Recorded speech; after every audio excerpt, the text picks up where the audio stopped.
کہتے جی کہ میں نے طواف کیا، صفا مروہ دوڑنے کے بعد بلیڈ کے بجائے میں نے پتہ نہیں کیا کہتا ہے کوئی ٹرمر صاف کیا، بال خالی 10 دنوں کے تھے، بال عمرہ ہو گیا۔ میرے 4 بھائی ہیں، اولاد نہیں ہو رہی۔ پہلی چیزیں تو یہ ہیں نا میرا بھائی کہ چاروں کو جو اولاد نہیں ہو رہی تو کوئی مسئلہ ہے نہ بڑا، اس کا مطلب ہے کہ ان کے جین کے اندر کوئی ایسا نقص ہے کہ چاروں بھائی بیچارے لا اولاد ہیں۔ اس کا حل یہی ہے کہ ان کو کسی اچھے سے اچھے میڈیکل سینٹر میں لے جائیں جہاں اس قسم کے چیک ہوتے ہیں، وہ دیکھیں گے کہ نقص عورتوں میں ہے یا صاف بات ہے کہ مردوں میں نقص ہے، کیونکہ ساری عورتیں تو غلط نہیں ہیں۔ پھر علاج بھی کریں اور اس کے بعد دعا بھی کیا کریں، سورۃ یوسف پڑھ کے، اللہ قادر ہیں، اللہ اولاد دے دیں۔ سورۃ سجدہ حضور پہ نازل کب یا کس وقت اللہ عالم۔ مکے میں رہتے ہیں ان کے لیے بھی عمرہ تنعیم سے بہتر ہے، طائف تو میقات ہے نا اللہ کے بندے، وہ تو افضل عمرہ ہے، تنعیم تو ہل ہے۔ ہر طواف کے بعد 2 رکعت الگ الگ بڑے افضل ہیں، لیکن 2-3 طواف اکٹھے کر کے بعد میں پڑھیں وہ بھی جائز ہے۔ کہتے ہیں مجھے کام ہونے کی امید ہوتی ہے، لیکن خدا کی شان ہے کہ نہیں ہوتا۔ ایک تو 2 رکعت نماز پڑھ کے ہر مشکل کے لیے دعا کیا کرو، اور دوسرا جی میں نے بتایا نا حسبنا اللہ و نعم الوکیل پڑھا کرو۔ لوگ جس مسجد میں شرک کرتے ہیں، مسجد میں نماز ہوتی ہے، مسجد تو ان کی نہیں ہے، مسجد تو اللہ کی ہے، لیکن مشرک آدمی کے پیچھے نماز نہ پڑھا کرو۔ اگر ہم عمرہ کر کے حضور کے نام پہ ہدیہ کریں کر سکتے ہیں، رفع یدین کرنے والوں کی نماز ہوتی ہے، جو نہیں کرتے ان کی نماز بھی ہوتی ہے۔ احرام کی حالت میں حجر اسود کو چومنا اور کعبے کا غلاف پکڑنا یہ بہتر نہیں ہے، چونکہ عطر لگا ہوتا ہے۔ دیوبندی کہتے ہیں کہ سنی والے غلط ہیں، اللہ عالم سنی سے آپ کی کیا مراد۔ ایک تو وہ ہے جو نئی پارٹی نکلی ہے، اس کو کہتے ہوں گے کہ رات دن بدعت کرتے ہیں، کہتے سنی ہیں۔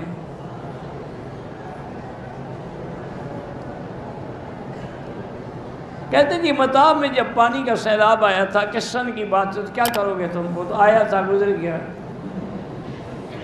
نہیں اس کے سن پوچھ رہے گی تمہیں کیا تکلیف ہے؟ تقریباً 73 میں آیا تھا۔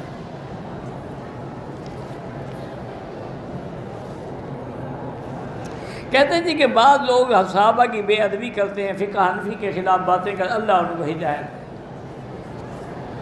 تم اگر وہ بری بات کہیں تم نہ کہو، صحابہ سے بغض رکھنے والا ایک نہ ایک دن برباد ہو جاتا ہے، کیونکہ حضور نے فرمایا کہ من ابغضہم فببغضی ابغض، یہ جو ان سے بغض رکھتا ہے گویا میرے ساتھ بغض رکھتا ہے، ورنہ صحابہ کے کیا قصور ہے؟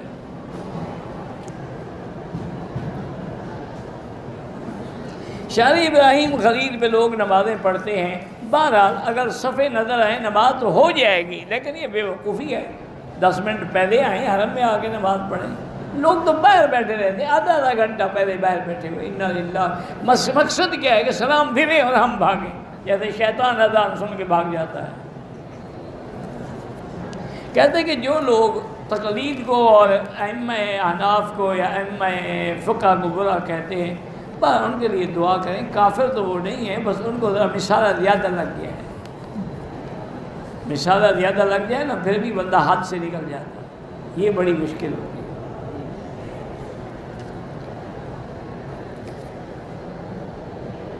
بیعت کرنا بالکل جائز ہے، جو بیعت نہ کرے تب بھی کوئی حرج نہیں، لیکن کرے تو اچھی بات ہے۔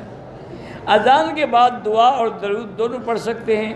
اذان کے بعد جو دعا ہے وہی پڑھیں جو حضور نے فرمائی ہے کہ جب اذان ختم ہو تو کہو وَأَنَا أَشْهَدُ أَن لَا إِلَهَ إِلَّا اللَّهُ مُحَمَّدٌ رَسُولُ اللَّهِ اللَّهُمَّ صَلِّ عَلَى سَيِّدِنَا مُحَمَّدٍ وَعَلَى آلِ سَيِّدِنَا مُحَمَّدٍ كَمَا صَلَّيْتَ عَلَى إِبْرَاهِيمَ وَعَلَى آلِ إِبْرَاهِيمَ إِنَّكَ حَمِيدٌ مَجِيدٌ اللهم رب هذه الدعوة التامة والصلاة القائمة آت محمد الوسيلة والفضيلة وابعثه مقاما محمودا۔ انک لا تخلف المیعاد۔ اور اگر اور میرے بھائی پر تو ایک اور روایت میں یہ بھی ہے کہ یہ بھی پڑھیں رضینا باللہ ربا وبالاسلام دینا وبمحمد صلی اللہ علیہ وسلم نبی ورسول۔ یہ ہے سنت والی دعا۔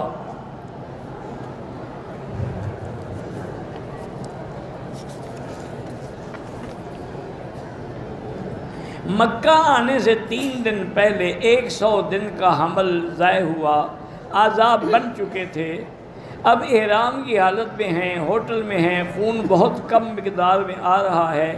ہم نے مکے میں پہلے 5 دن، پھر مدینے میں 9 دن، پھر مکے میں 6 دن قیام کرنا ہے، ٹوٹل 20 دن۔ میری بیٹی یاد رکھو کہ اگر حمل گر گیا تو گر گیا، بہرحال اگر اس خون کو 40 دن تک آ رہا ہو تو پھر انتظار کرنی پڑے گی، آپ نماز نہ پڑھیں، کیونکہ گویا کہ یہ بھی ایک نفاس کا دم ہے۔ اور اگر بچہ سالم تھا یا نہیں تھا، اس کا تو ہوا ہے نا باہر، اور اگر خون بند ہو جائے تو آپ پاک ہیں۔ باقی اتنے دنوں میں نماز آپ قصر پڑھیں گی۔ مقتدی کو حنفی ہے تو امام کے پیچھے فاتحہ نہ پڑھے، شافعی ہے تو پڑھا کرے۔ اگر کسی غیر مسلم کو کبھی دعوت اسلام نہیں پہنچی اور اسی حالت میں مر جائے تو انسان کے ساتھ کیا کریں گے؟ اس سے توحید کا سوال ہوگا، کیونکہ توحید کا تعلق فطرت انسانی سے ہے۔ کل مولود یولد علی الفطرت، اللہ ہر بندے کو فطرت میں پیدا کرتے ہیں، اس سے شریعت کے احکام نہیں صرف پوچھا جائے گا کہ تمہارا اللہ کے بارے میں کیا عقیدہ ہے۔ اگر اس نے بتا دیا صحیح تو پھر ٹھیک ہے، بچ جائے گا، جنت میں جائے گا۔ ایک حدیث میں ہے نا کہ ایک لڑکی تھی، یہودیوں کے پاس ملازمہ تھی، ان کی کنیز تھی، اور وہ بیچاری بیمار ہو گئی تو بعض لوگوں نے صحابہ نے حضور سے کہا، حضور ہم نے سنا ہے کہ وہ اسلام کو پسند کرتی تھی، آپ تشریف لے گئے عیادت کے لیے۔ وہ بیمار تھی بیچاری، بستر میں پڑی تھی، اور میں این اللہ، اللہ کہاں ہے؟ اور اشارہ عرش پہ۔ اور من آنا، میں کون ہوں؟ نے کہا رسول اللہ، آپ اللہ کے رسول ہیں۔ حضرت نے فرمایا یہودیوں سے ہٹ جاؤ، انہا مسلمۃ، یہ مسلمہ ہے، اب اس کا جنازہ تجہیز تکفین ہم کریں گے۔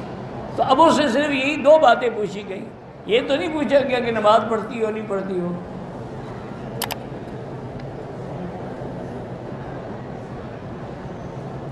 اگر کسی نے زنا کیا تو کیا کرے؟ توبہ کرے، بس۔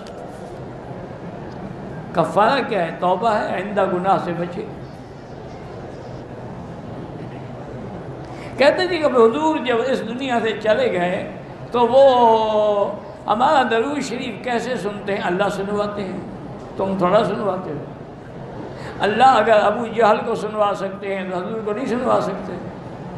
حضور پاک بدر میں اس کنویں پہ کھڑے ہوئے جس میں بدر میں کافروں کو مار کے ڈالا گیا تھا، اور وہاں کھڑے ہوئے فرمایا حل وجدتم ما وعد ربکم حقا۔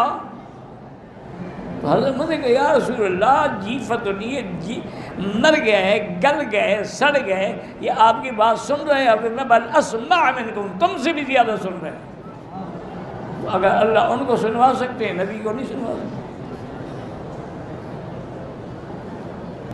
عیسیٰ علیہ السلام زندہ ہے، ہاں جی زندہ ہے، کیسے ممکن ہے جی؟ کیوں؟ تکلیف کیا ہے آپ کو؟ نہیں، آپ نے کوئی انجیکشن لگانا تھا یا کھانا پہنچانا تھا؟ اللہ نے ان کو زندہ رکھا ہے۔ جب اللہ کہتے ہیں زندہ ہے، نبی فرماتے ہیں زندہ ہے، اتریں گے، تو پھر اس کے بعد ہم تمہاری باتوں کے چکر میں کیوں آئیں؟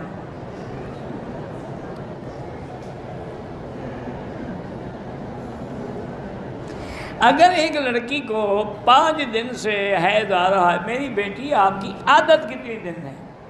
7 دن ہے، 8 دن ہے، کتنے دن؟ وہ عادت پوری کرو، پھر تسلی کرو کہ خون بند ہو گیا، پھر غسل کر کے عمرہ طواف کر سکتی، ورنہ نہیں کر سکتی۔